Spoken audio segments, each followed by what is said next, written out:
Welcome back. Today we'll be talking about flow cytometry, and I'll try to teach you everything that you'll need to know for your Step 1 exam.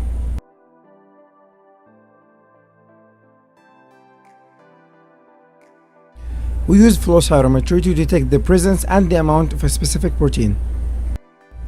So here is our sample cell with a little protein inside resembled by this little thingy. First we'll add antibodies to this protein, and then we will dye the antibodies. And then we'll pass the cell through a very narrow tube with a laser that can detect the presence of dye.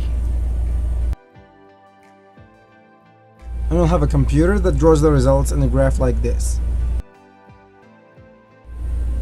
Flow cytometry is commonly used to detect hemoglobin pathologies. It's also used to detect the presence of maternal-fetal blood mixing, and importantly used to detect the CDR4 count in HIV patients. Alright guys, that's everything I've got. Hopefully I made this easier for you. Thanks a ton for watching, and don't forget to subscribe.